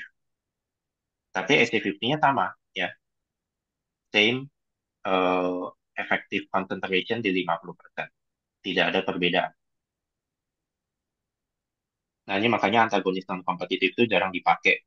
Jarang dipakai untuk pengobatan medis, itu jarang dipakai sekarang karena apa? Toksisitas itu tinggi. Kalau dia keracunan, ya kita nggak bisa ngapa-ngapain karena dia udah berubah bentuk bentuk dudukannya. Ya, bentuk dudukannya udah berubah. Jadi mau kita intervensi pakai apapun juga nggak bisa. Susah sekali. Jadi kebanyakan kalau obat-obatan sekarang itu adalah antagonis yang sifatnya kompetitif. Jadi kalau dia in case keracunan, kita bisa kasih counternya. Karena mainnya tinggal di konsentrasi. Ya, mainnya tinggal di konsentrasi. Kita naikkan konsentrasi, dia akan geser. Kita turunkan konsentrasi, dia balikin lagi. Tapi kalau di antagonis non kompetitif, mau konsentrasi kita naikin sampai sampai tua, sampai kapan juga nggak bisa, karena Emaxnya udah berubah, gitu. Ya. Oke, berikutnya adalah parameter yang ketiga, indeks terapi. Jadi indeks terapi ini berperan dalam menentukan em, dosis berapa sih yang aman untuk kita kasih ke pasien. Itu kita pakainya indeks terapi. Jadi kalau by definition di sini dibilang indeks terapi itu adalah perbandingan antara dosis obat yang memberikan efek dengan dosis yang dapat menyebabkan efek toksik. Ya, ini kita sebut sebagai therapeutic index. Di mana kurva yang biru ini adalah kurva eh, terapeutik dan kurva yang merah itu adalah toksisitas. Gitu. Jadi kita membandingkan pada konsentrasi berapa sih si obat ini masih layak atau tidak menimbulkan efek toksik. Nah, kalau jendela ini semakin besar, ya, gap ini semakin besar, maka semakin aman obatnya. Artinya apa? Artinya toleransinya besar. Contohnya gini, misalnya kita balik lagi ke contoh yang sederhana, paracetamol 500 miligram. 500 miligram ini kita sebut sebagai therapeutic window ya. Therapeutic window itu adalah konsentrasi di mana obatnya itu punya efek klinis. Jadi mampu untuk menurunkan demam, mampu untuk menghilangkan rasa sakit itu di 500 miligram. Nah, tapi 500 miligram itu nggak kaku. Dia itu punya toleransi bisa sampai 4.000. Sorry, 4.000. 2.000 kalau untuk paracetamol. Ya, 4 kali sehari. So. Nah, 500 ke 2.000 ini itu jauh. Ya kan? Rentangnya jauh. Berarti therapeutic index-nya besar. Artinya, ya obatnya aman. Aman untuk dikonsumsi sampai dosis yang cukup besar. Nah, kita bisa bandingkan misalnya dengan obat seperti warfarin di sini. Gapnya kecil, oke? Gapnya kecil. Jadi begitu tenaga kesehatan atau dokter atau siapapun kasih warfarin, dosisnya kelebihan sedikit aja, udah toksik sifatnya, gitu. Ya, jadi dia jendelanya sempit. Kita sebut therapeutic index-nya itu sempit. Maka ini termasuk ke dalam kelompok obat NTI, kita sebut, yaitu narrow therapeutic index, di mana indeks terapinya itu sempit. Artinya kita harus hati-hati dalam memberikan dosis. Kelebihan sedikit aja, efeknya sudah langsung toksik. Tapi kita bisa bandingkan misalnya dengan penicillin di sini, ataupun tadi dengan paracetamol, besar ininya, eh, gapnya antara efek toksik dan efek terapi. Sehingga kita mau kasih agak kelebihan 1.000 miligram misalnya, kalau antibiotik kan biasa 250 atau 500 tergantung jenisnya, kita kasih agak lebih 1.000, ya tidak menimbulkan efek toksik gitu, karena dia jendelanya cukup besar, itu toleransinya cukup besar. Tapi kalau dia kecil, seperti warfarin, ya itu berbahaya, karena kalau kita kelebihan tadi langsung menimbulkan efek toksik. Oke, itu mengenai indeks terapi ya, parameter yang ketiga yang bisa kita nilai dari kurva antara respon dan juga konsentrasi obat. Oke, berikutnya ini sekilas aja karena di Pasung juga menyinggung dan kemarin juga sempat disinggung waktu kuliah. Em, jadi untuk menghitung membandingkan antara konsentrasi obat dengan respons yang tadi kita bahas berkali-kali, ada efikasi, ada AT50 ya, atau potensi, secara praktik di lapangan itu susah untuk dilakukan. Kenapa? Karena pertama alatnya mahal. Eh, kita punya namanya alat PKUD atau pemantauan kadar obat dalam darah. Dan juga selain mahal dan juga tenaganya susah, tenaga SDM-nya, sumber daya manusianya. Sehingga kurang ideal kalau kita menggunakan grafik ini untuk menilai konsentrasi obat di pasien manusia. Kebanyakan grafik ini tuh dipakai untuk pengujian-pengujian seperti in vitro ataupun juga in vivo. Nah, bagaimana di manusia? Bagaimana cara kita melihat, menilai konsentrasi obat dan efek yang ditimbulkan? Kita pakainya kuantal. Kalau yang ini kita sebut sebagai graded. Kenapa graded? Karena bertingkat ya. Kita ukur konsentrasi obat secara bertingkat. Sedangkan kalau di manusia, pasien-pasien itu biasanya kita menggunakan kuantal, kuantal dose response curve. Jadi sumbu Y-nya berbeda. Jadi sumbu Y-nya bukan respon per individu, bukan respon dalam satuan waktu tertentu, tapi dia responnya per individu. Jadi kita mengukur pada satu populasi. Misalnya dalam 100 orang, kita mau lihat eh, efek paracetamol 500 mg. Kita kumpulkan 100 orang, lalu kita cek nih satu-satu orang. Kita lihat dalam dosis sekian, efeknya berapa? Efeknya berapa? Itu dari 1 sampai 100 orang. Nanti kita bikin grafik. Sehingga muncul, ya grafiknya terlihat mirip ya. Mirip seperti yang graded. Kita akan mencapai grafik untuk terapi dan juga grafik untuk toksisitas. Yang menjadi perbedaan tadi, eh, subjek yang diceknya itu berbeda. Kalau pada kuantal itu pada populasi yang besar, kalau yang respons ini per satu orang aja, di mana yang sulit untuk dilakukan. Nah, perbedaan kedua antara graded dan kuantal itu, kalau di graded kita pakainya istilahnya EC tadi ya, EC50, LC50 ya, effective concentration, lethal concentration. Tapi kalau di kuantal kita bilangnya pakai effective dose dan lethal dose. Sebenarnya sama aja, cuman kita beda istilah. Kalau ini pakai konsentrasi dalam plasma, kita mengukurkan dalam plasma darah, makanya kita sebut sebagai konsentrasi. Sedangkan kalau ini kita mengukurnya dalam populasi, mainannya adalah dosis gitu, dalam miligram. Itu ya, itu hanya perbedaan pengukuran, tapi grafik yang ditimbulkan itu sama. Ya, bentuknya juga sama, semi-log, dan eh, arah grafiknya pun juga sama. Oke, ini terakhir dari bagian farmakologi mengenai variasi respons obat. Jadi, yang tadi kita ngomongin mengenai graded concentration curve, quantile response curve, itu sebenarnya tidak 100% bisa berlaku. Oke, ada bias di situ. Ya, kenapa ada bias? Karena kita punya yang namanya variasi respons obat. Jadi, tujuan kita menggambar kurva ini, kita kan mau tahu efikasi dan potensi suatu obat sebagai data untuk kita kasih ke pasien. Gitu kan. Jadi kita generalize, kita sama ratakan semua pasien, misalnya penyakit jantung, kita kasih aspirin 80 miligram. Mau dia eh, punya penyakit jantung usia 50, usia 60 tahun, 70 tahun, pasti kasihnya aspirin 80 miligram.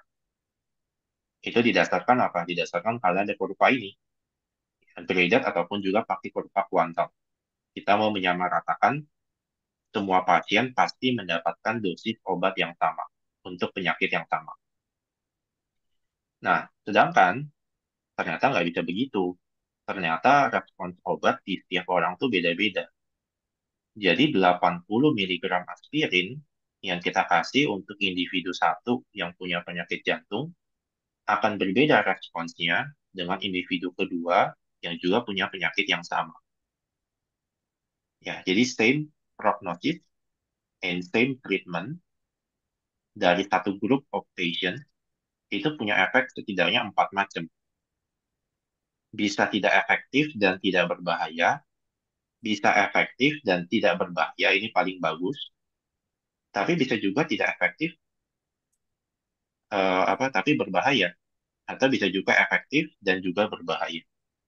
Ya, jadi 80 miligram aspirin untuk penyakit kardiovaskular di satu populasi yang sama itu punya 4 kemungkinan variasi. Ya, 4 kemungkinan variasi. Dan itu nggak bisa kita gambar dalam satu grafik. Ya, karena satu individu dengan individu yang lain punya respons yang berbeda. Nah, pertanyaannya kenapa? Kenapa kok bisa responnya beda? Kenapa kalau kita cek in vitro atau in vivo itu sama-sama aja, jadi kita bisa bikin grafiknya. Nah, alasannya ada 3. Pertama, ada gangguan atau alterasi konsentrasi obat waktu mencapai reseptor. Jadi ternyata waktu kita minum obat, itu kan banyak proses ya. Kalau kita ngomongin proses minum obat tuh ada absorpsi, penyerapan, ada distribusi, ada metabolisme, ada ekskresi. Nah, itu banyak gangguan-gangguan yang bisa menyebabkan konsentrasi obat di setiap orang tuh beda-beda, yang sampai ke reseptor terkait. Ya, jadi 80 miligram aspirin bisa diterima berbeda-beda oleh setiap individu. Yang kedua, itu adalah variasi konsentrasi ligan endogen. Jadi, misalkan satu orang individu punya sakit jantung dengan individu yang lain yang juga punya penyakit jantung,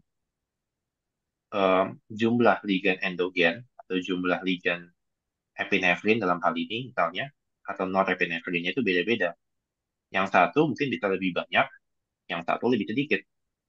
Otomatis apa? Kompetisinya akan berbeda, ya kan? Jalur kompetisinya akan berbeda, kecepatan kompetisinya akan berbeda. Nah, itu nanti akan berpengaruh kepada dosis. Lalu yang ketiga adalah variasi pada jumlah dan fungsi reseptor. Jadi kualitas dan jumlah reseptor yang ada dalam setiap orang beda-beda. Sebagai contoh, misalnya satu individu yang tadi punya reseptor beta 1 jumlahnya 50. Yang satu individu yang lain punya reseptor beta 1 cuma 30. Beda kan? Yang satu 50, yang satu 30. Otomatis apa? Daerah yang diikat oleh obat pun juga berbeda jadinya. Yang satu bisa mengikat di 50 tempat, 50 kursi, yang satu cuma bisa di 30 kursi. Nah, hal-hal inilah yang bisa menyebabkan grafik yang tadi itu nggak berlaku sebenarnya. Karena kita nggak bisa menyamaratakan dosis obat untuk semua orang, gitu. Makanya sekarang muncul yang kita sebut dengan eh, individual prescription, resepan secara individu. Jadi setiap orang itu punya karakteristik dan dosis yang berbeda untuk obat meskipun penyakitnya sama. Nah, variasi ini bisa kita temukan dalam berbagai macam obat, tapi nggak mungkin gue bahas semua juga, karena akan sangat banyak. Salah satu aja yang paling terkenal itu mengenai warfarin. Kenapa warfarin diangkat? Karena warfarin ini tadi termasuk ke dalam obat yang punya indeks terapi sempit. Warfarin itu adalah kelompok obat antikoagulan. Antikoagulan artinya menghambat proses penggumpalan darah. Biasa dikasih untuk penderita-penderita kardiovaskular, penderita gangguan pembuluh darah, biasanya dikasih warfarin. Nah, warfarin itu kerjanya menghambat enzim yang kita sebut dengan Vicorc-1. Vicorc-1 itu berfungsi untuk mengubah vitamin K epoksit menjadi vitamin K, di mana warfarin itu menghambat di sini. Di cancel supaya vitamin K tidak terkonversi, sehingga terjadi proses inaktivasi faktor-faktor pembekuan darah. Nah, masalahnya setiap orang tuh punya ekspresi gen dan translasi protein Vicorc-1 tuh berbeda-beda. Ada yang Vicorc-1-nya sedikit, ada yang Vicorc-1-nya lebih banyak. Kalau ekspresinya ternyata rendah, maka dosisnya harus lebih kecil warfarinnya, ya kan? Karena kapasitas Vicorc-1-nya nggak banyak. Tapi kalau dia ternyata Vicorc-1-nya tinggi, ekspresi gennya, ekspresi proteinnya, maka warfarinnya harus lebih banyak dosis. Nah, ini yang jadi masalah kan. Yang satu butuh dosis yang lebih sedikit, yang satu butuh dosis yang lebih banyak. Makanya itulah pentingnya yang sekarang lebih dikembangkan itu adalah studi mengenai farmakogenomik, di mana kita menilai satu pasien apakah dia punya ekspresi gen yang lebih banyak atau ekspresi gen yang lebih sedikit, supaya apa precise prescription atau individual prescription. Kita bisa kasih dosis yang paling tepat untuk pasien. Contoh kedua itu clopidogrel dan CYP2C19. Nah, CYP2C19 buat yang belum tahu ini adalah enzim metabolisme salah satu, ya bukan satu-satunya tapi salah satu. CYP2C19 ini tuh tergabung dalam satu subfamili yang besar yang kita sebut sebagai CYP450. Nah, CYP2C19 itu kerjanya memetabolisme clopidogrel. Ini adalah obat antiplatelet. Nah, balik lagi bahwa ekspresi CYP2C19 tiap orang tuh beda-beda. Ada yang lebih besar, ada yang lebih kecil ekspresinya. Dan nanti akan berpengaruh kepada metabolisme clopidogrel. Ya, clopidogrel itu termasuk obat yang kita sebut sebagai prodrug. Artinya butuh metabolisme supaya bisa aktif. Nah, kalau CYP2C19 sedikit, kita kasih clopidogrel um, dosisnya misalnya 75 miligram, ya mungkin efeknya akan kurang gitu karena dia sebenarnya butuh konsentrasi yang lebih besar gitu. Sedangkan kebalikannya kalau CYP19-nya um, terlalu terlalu banyak ya atau ekspresi gennya banyak, maka sebenarnya clopidogrelnya kita nggak butuh banyak-banyak. Butuh sedikit aja metabolismenya sudah langsung berjalan. Itu ya, ini kita sebut sebagai variasi respons obat, ya, terutama dalam ekspresi gen. Tadi ada Vicor C1 dan juga CYP2C19. Oke, itu untuk farma farmakologi. Sampai sini sebelum kita pindah, yang mau ditanyakan dulu.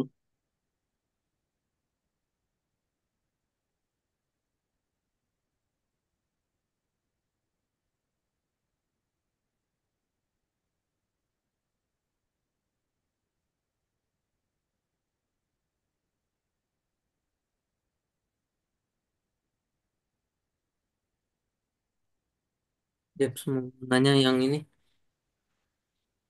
Yang mana, Kak? kalau yang bagian yang efikasi membandingkan antagonis sama agonis tadi itu membandingkan obat agonis dengan antagonis atau gimana tadi?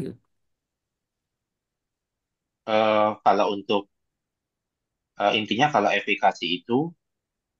efikasinya berubah atau Emax-nya berubah, itu berarti pasiennya itu kedapatan antagonis non kompetitif.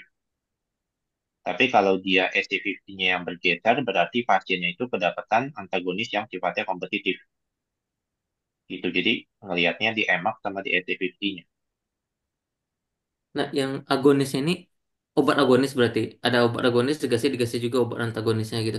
Oh bukan, agonis di sini tuh maksudnya ligan Agonis ligan ligan ya. aslinya. Oh, Ya, ligan asli oh oke oke. gitu. Oke, ada lagi?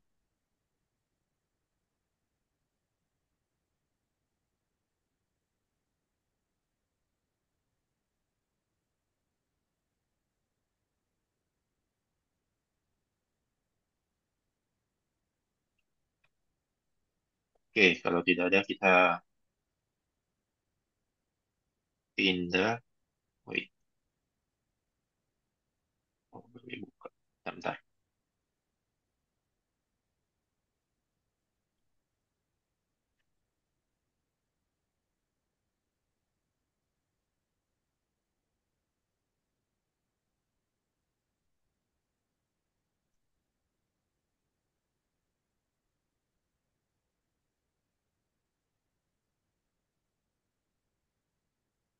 Oke, kita pindah sedikit ke jejas dan adaptasi sel. Nggak banyak kali ini.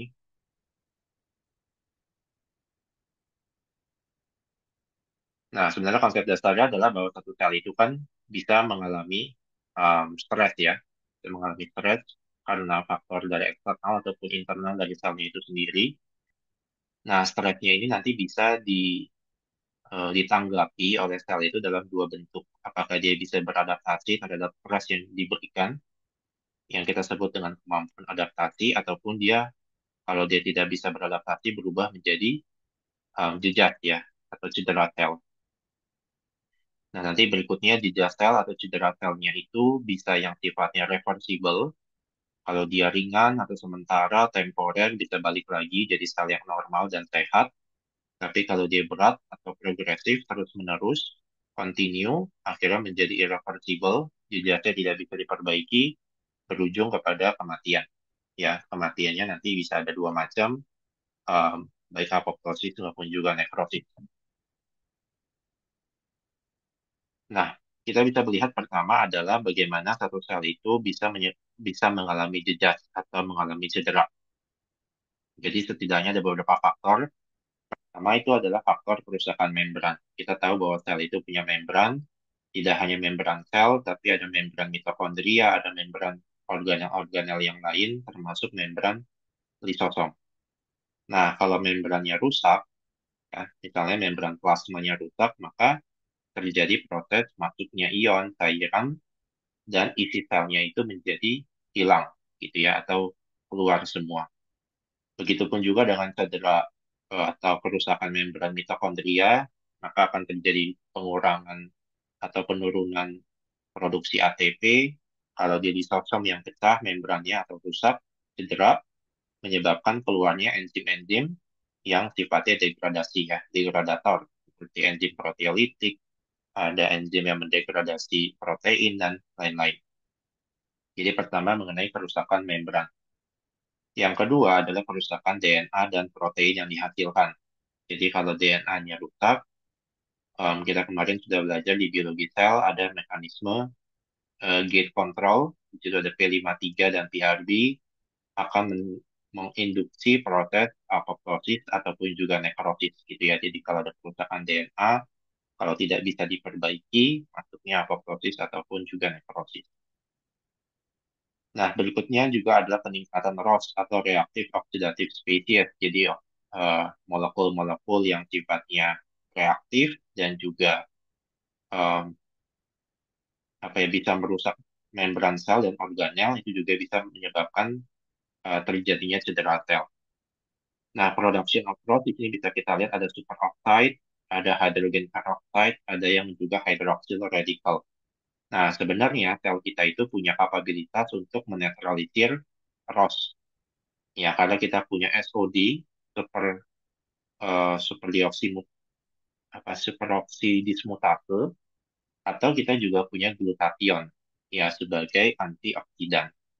Nah, tapi kalau kita terlalu banyak konsentrasi ROS-nya, maka si SOD maupun glutathione-nya itu tidak mampu lagi untuk merubah ROS itu menjadi produk yang tidak radikal. Akhirnya terjadi peroksidasi lipid. Kita tahu bahwa peroksidasi lipid menyebabkan kerusakan pada membran. Kalau dia merusak protein, maka menjadi misfolding. Kalau kerusakannya sampai DNA, tentu berbahaya, bisa menyebabkan mutasi. Nah, berikutnya yang tadi kita sedikit sudah bahas, kerusakan mitokondria dan deplesi ATP. Jadi kalau um, produksi ATP-nya menurun, kita tahu bahwa ATP sebagai sumber energi, maka itu juga bisa menyebabkan proses kematian ataupun juga cedera sel. Kalau mitokondrianya juga rusak, maka mitokondria juga bisa menyebabkan melepaskan ya protein-protein yang sifatnya pro-apoptosis. Nah, berikutnya adalah mengenai reversible dan irreversible yang bisa dikembalikan dan yang tidak bisa dikembalikan. Nah, sebenarnya intinya kalau yang bisa dikembalikan itu adalah cedera sel yang jangka waktunya sebentar, temporer, transient, ya jadi waktunya tidak lama, sehingga sel-selnya itu bisa recovery, kembali menjalankan fungsi seperti normal.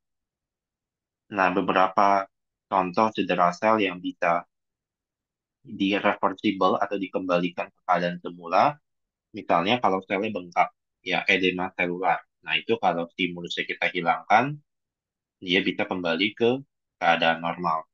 Atau misalnya pembengkakan pada beberapa organel. Itu juga bisa dikembalikan ke keadaan semula kalau stimulusnya segera dihilangkan.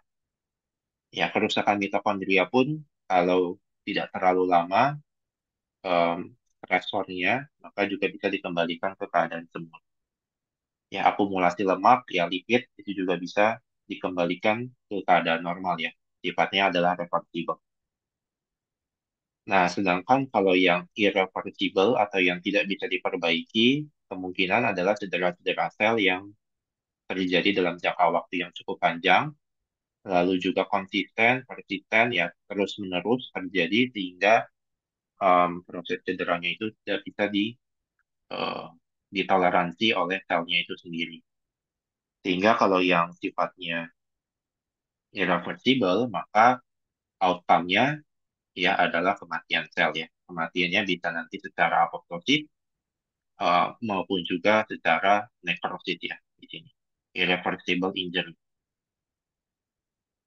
Nah, di sini kalau dia injury-nya lebih lanjut terkait dengan kerusakan DNA, bisa juga dia apoptosis, tapi ada kemungkinan lain. Bisa juga dia mengalami senescence atau penuaan, aging, atau bisa juga dia mengarah ke apa kanker ataupun tumor yang keganasan, displasia. Nah, di sini bisa kita lihat juga ya bahwa cedera sel yang irreversible tidak dapat diperbaiki, ujung-ujungnya adalah nekrosis, nekrosis dan juga apoptosis. Ya, kalau jangka waktunya tadi dia dalam jangka waktu yang panjang atau secara kontinu terjadi terus-menerus. Oke, berikutnya terkait adaptasi. Jadi selain adanya jejak, sel itu juga bisa memiliki kemampuan untuk beradaptasi terhadap stresor yang diberikan dari luar.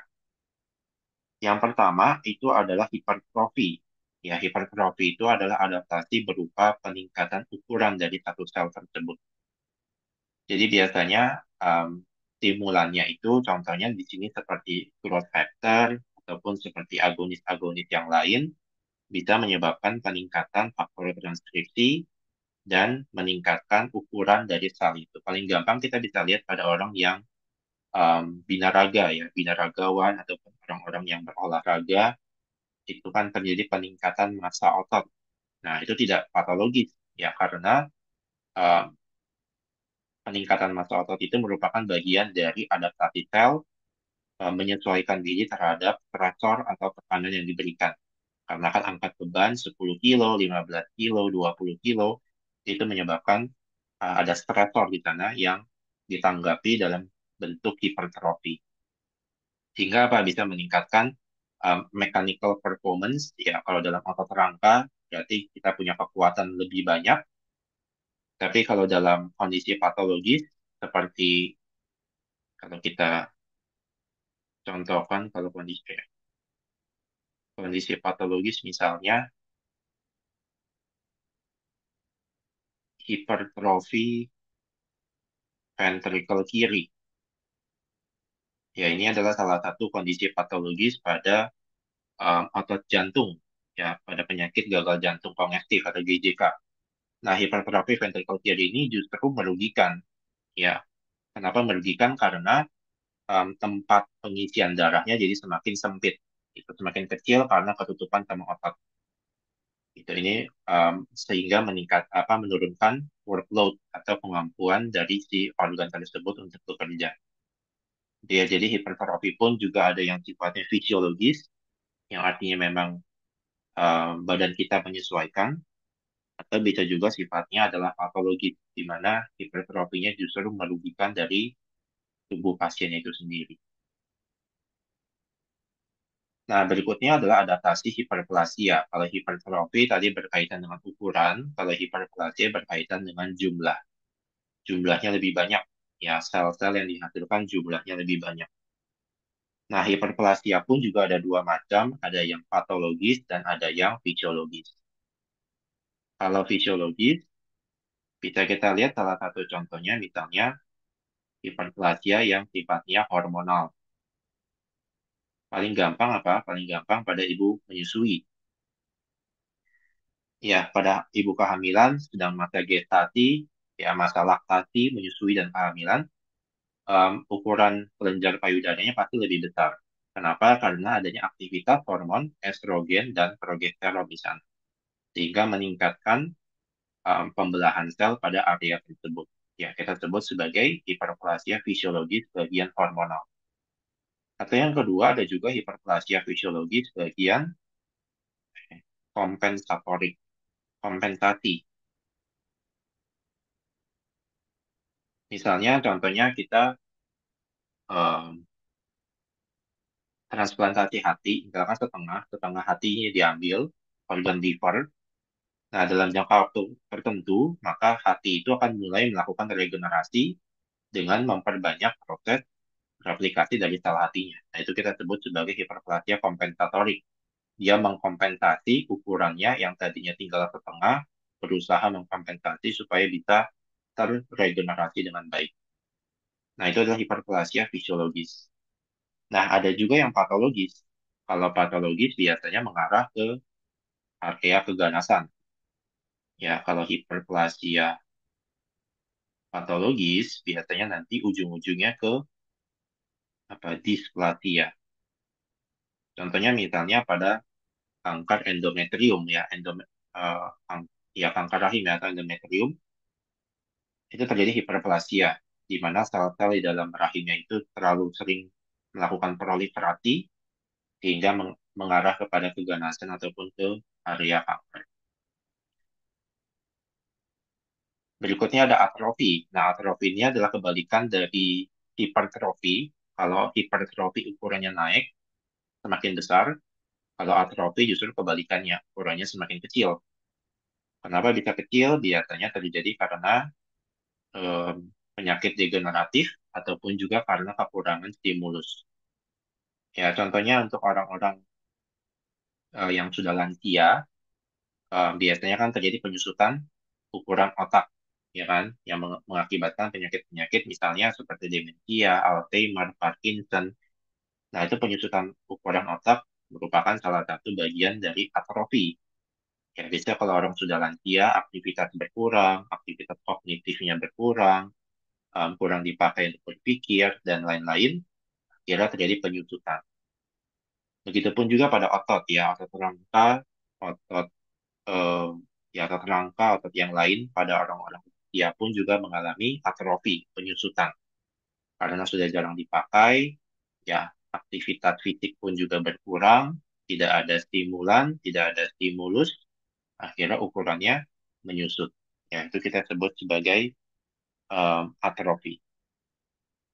Atau atrofi kalau dalam kondisi malnutrisi juga bisa terjadi ya dalam anak-anak yang malnutrisi tidak mencukupi kebutuhan nutrisi harian juga bisa mengalami atrofi. Nah, berikutnya metaplasia. Metaplasia itu adalah perubahan arah diferensiasi. Di sini sudah jelas gambarnya yang tadinya adalah epitel kolumnar yang sifatnya normal bisa berubah menjadi squamous. Ya, biasanya ini bisa kita lihat pada pasien-pasien perokok. Ya, orang yang merokok, saluran nafas kita itu sebenarnya normalnya yang pertama, ya, epitel kolumnar, di mana dia punya silia yang fungsinya untuk membersihkan area saluran nafas kalau ada debu, patogen, ataupun alergen-alergen yang masuk.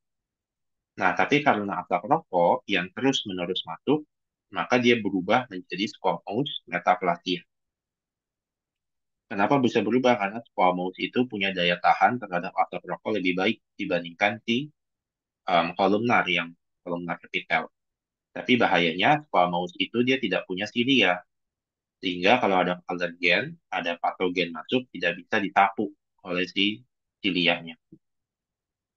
Ya, di sini kita bisa lihat bahwa eh, stem sel atau sel punca yang terdapat pada jaringan tersebut merubah arah diferensiasi yang tadinya bersifat epitel kolumnar menjadi epitel squamous. Nah, ini adalah displasia. Displasia ini mengarah kepada keganasan.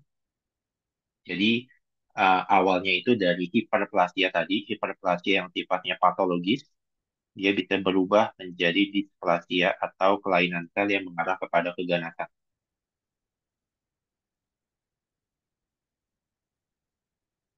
Ya, itu untuk sebenarnya nggak banyak ya kalau untuk jejak dan adaptasi sel, tinggal melihat yang tadi reversible, irreversible, dan juga macam-macam adaptasi.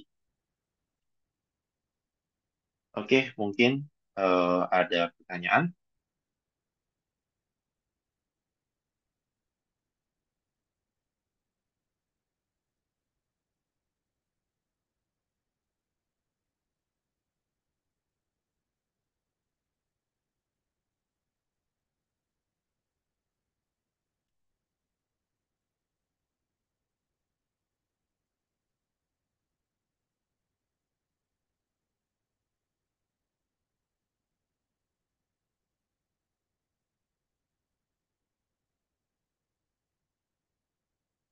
untuk lengkung refleks. Harusnya udah bisa lah ya, lengkung refleks. Intinya kan dibagi tiga doang. Um, yang counter response atau negative feedback, lalu positive feedback sama feed forward control ya. Intinya tiga itu. Yang negatif kan umpan balik yang menghilangkan stimulus, kalau yang positive feedback eh, meningkatkan stimulus, kalau yang feed forward dia antisipatif gitu. Contoh soal, sejujurnya tidak belum sempat nyari sih contoh soal. Tapi harusnya ya tidak jauh-jauh dari yang materi sih ya, seharusnya. Atau mungkin ada yang punya soal, karena saya tidak punya soal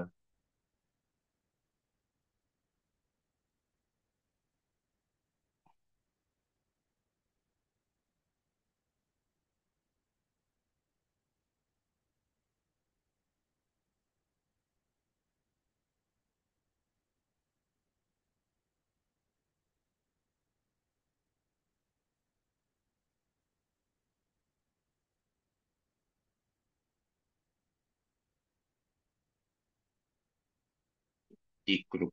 Wait, mana ya? Hmm,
ada yang bisa buka nggak? Oh, gue nggak bisa buka ya.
Ada nggak James?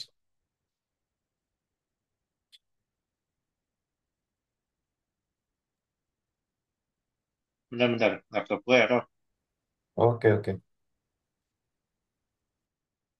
Bare, panasan kayaknya. Laptopnya panas, kepala gue lebih panas. Um,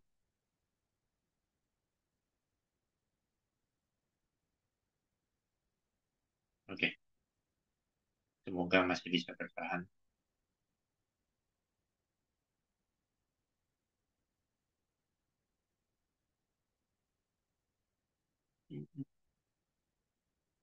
Kelihatan nggak screen-nya?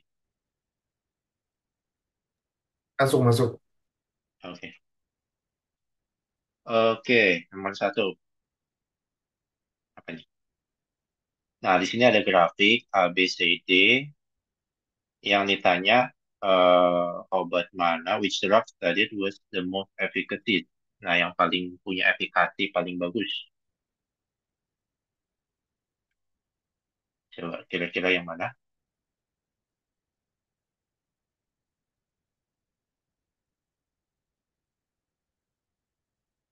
Tadi kalau efikasi berarti ngelihatnya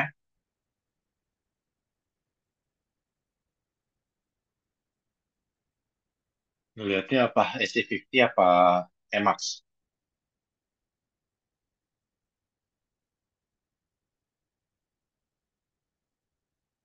Emax berarti yang mana? Dari A, B, C, D, C. Coba ya. Kita waduh, ngerjain sih. Nah, betul. Yang C ya. Jadi, klarifikasi, kita melihat Emax berarti yang paling tinggi di respon. Oke. Nomor dua. Nah, yang ditanya yang the most potent, yang paling poten. Berarti kita lihat AC50.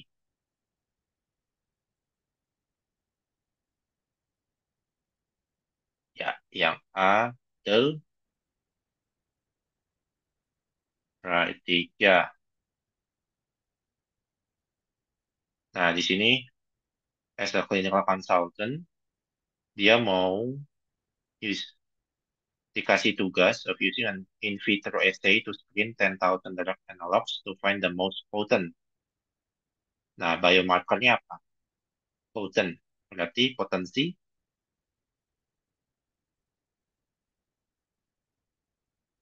Kalau mau melihat potensi, pakainya parameternya.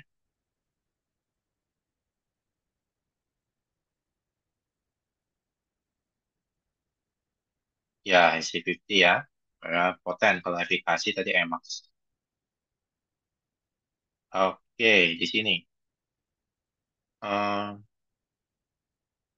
dia lagi evaluasi obat baru untuk treatment intractable hiccup. Ya, cakukan.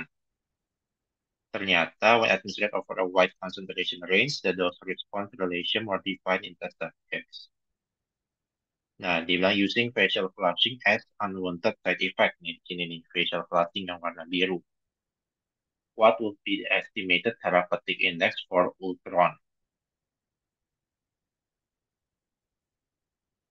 Jadi dia nanya kira-kira berapa therapeutic index-nya. Facial flushing di 10 mikromolar, di cup spread, um, efek obatnya di 1 mikromolar. Berarti untuk apa therapeutic index-nya nih rentangnya berapa ya? Antara di jendelanya.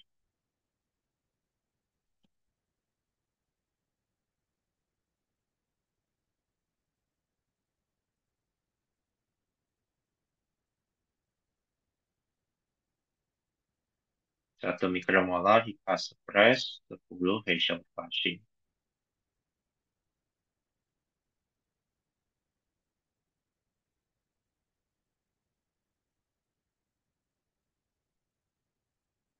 Ya, betul 10 ya. Kenapa 10? Karena kalau kita mau hitung therapeutic index kan sebenarnya dari TD50 kita bagi sama ED50. TD itu toxic dose-nya, facial flushing di 10 mikromolar, effective dose-nya itu di 1 mikromolar. ya, hiccup spread. Jadi kita bagi 10 bagi satu ya 10. Kalau dia vomiting berarti 100 dibagi satu. Jadi 100. Ya. Oke, 5. Digoxin untuk terapi systolic heart failure. Terapi indeksnya 2. How many daily doses of digoxin will the average patient have to take at one time to have a 50-50 chance of developing toxic side effect?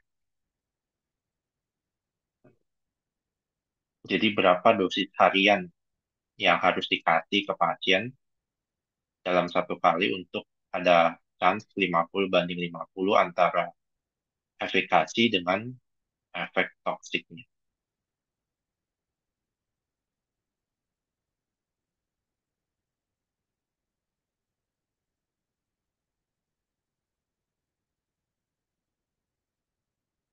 Kan, bukan satu.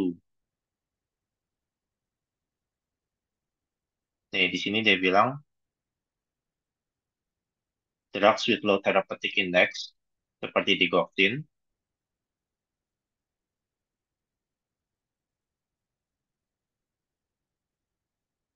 apa sih terlalu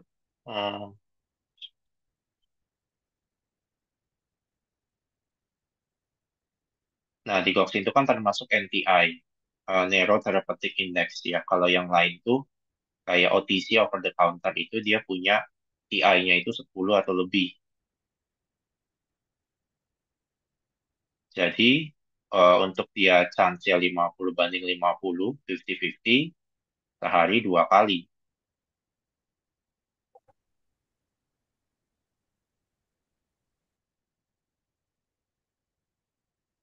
Kan dia therapeutic index value-nya 2. Iya, 50-50 berarti 2 kali sehari.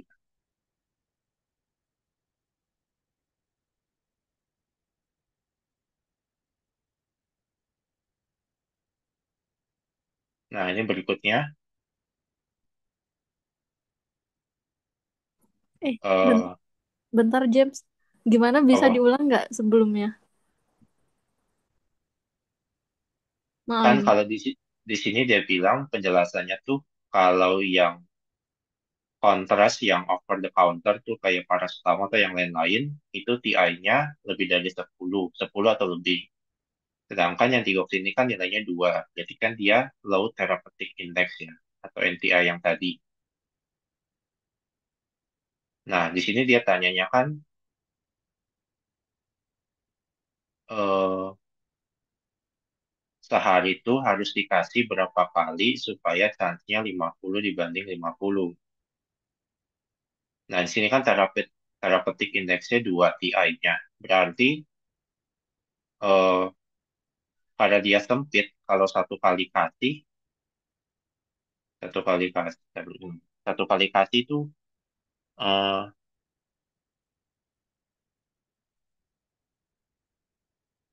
kalau satu kali kasih berarti kan 100% either dia bisa toxic ataupun 100% apa 100% toxic atau 100% efektif. Sedangkan dia mintanya tuh perbandingannya 50 banding 50. Makanya dikasihnya 2 kali.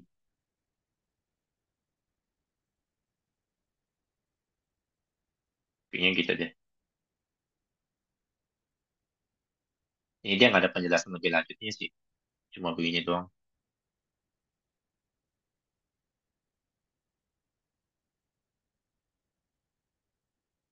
Oke, 60 di sini ada grafik,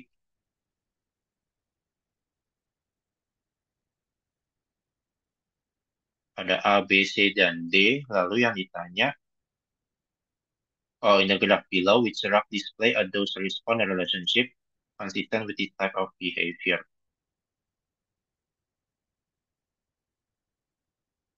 Yang dia tanya itu inverse agonis.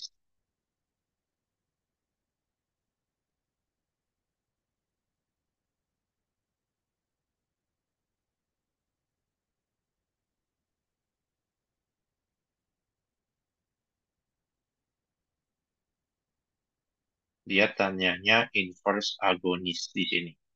Grafik yang mana yang menimbulkan inverse agonis?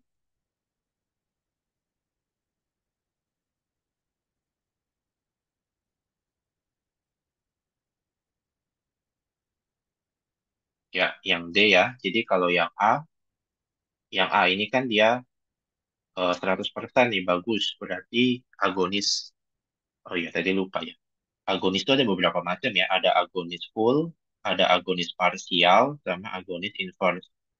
Kalau agonis full, dia responnya 100%. Kalau agonis parsial, berarti di bawah 100%. Bisa 80, 70, dan seterusnya. Kalau inverse, dia kebalikan.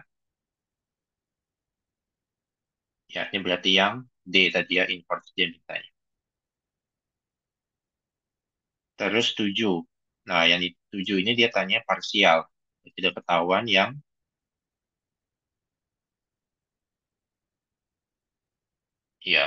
B ya, parsial. Nah, 8. Nah, grafiknya mengilustrasikan antara efek beta agonis isoprotanol both alone and in the presence of different fixed concentration of drug X. Jadi dikasih isoprotanol sebagai agonis. Dalam hal ini dia nggak pakai ligan asli, dia pakai isoprotanol. Tadi kan salah satu alfa atau beta agonis. Lalu dia kasih juga drug X. Nah, ternyata setelah dikasih drug X, eh, dia makin geser nih.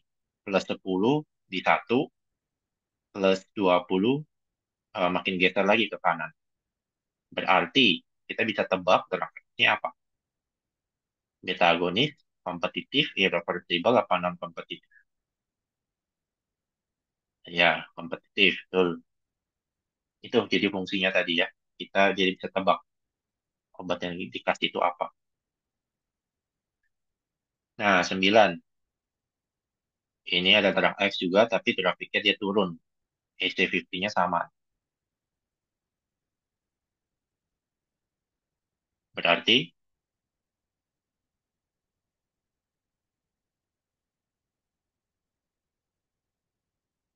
apakah kompetitif, non-kompetitif? Iya, non-kompetitif. Gampang kan baca grafik gitu dong. Nah, ini karakteristik dan distinguish, karakter yang membedakan antara reseptor asli from other drug binding site present in blood and other biological tissue in is the characteristic of apa? Jadi yang membedakan antara reseptor yang satu dengan yang lain. Karakteristik apa yang membedakan? Apakah dari binding affinity-nya, apakah dari reversible-nya, atau dari yang mana?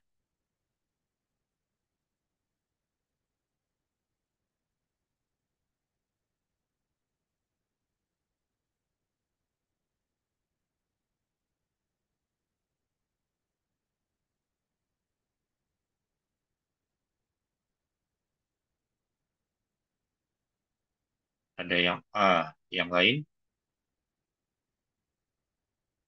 yang C. Gue sih pilih C ya, signal transduction. Jadi masing-masing reseptor tuh punya, kan benar, yang C. Jadi the main distinguishing difference between receptors and binding site itulah kemampuan reseptornya untuk mentransduksi apa signal-signal yang berbeda. Gitu. Jadi bukan dari binding affinity-nya. Oke, itu ada lagi nggak sih? Apa ini dong ya? Mau nanya nomor 9. Opo, Itu kan non-kompetitif kan tadi dibilangnya mengubah IC50 kan? Tidak mengubah. salah. Tidak Ya, mengubah. Tapi di sini bukannya mengubah ya? konsentrasinya sama nih. SC50 kan di X, bukan kita nggak ngomongin di Oh, inverse X. Oh, ya udah. Oke, oke. X-nya. SC50 itu konsentrasi efektif, concentration, berarti kita ngomongin sumbu X. Gitu.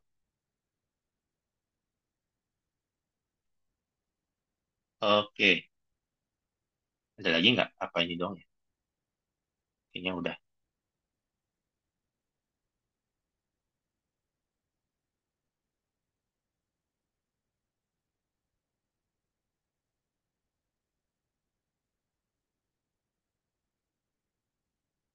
Oke, ada lagi yang mau ditanyakan?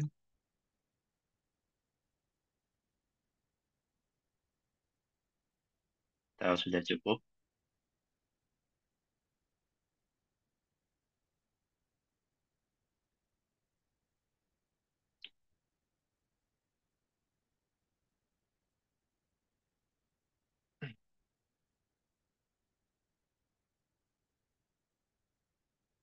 Andes ada nggak? Andes? Ya, Andesnya nggak ada ya. Itu Kapriska jadi nggak? Jadi. Mana? Udah ada di sini. Oh, udah. Kan, Kapris. Silakan. Saya sudah lelah.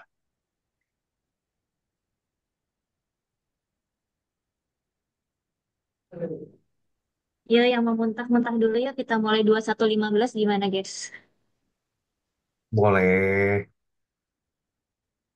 Hostnya gue pindahin. Silakan cuci muka, wudhu, muntah, makan, asal jangan tidur sampai besok pagi.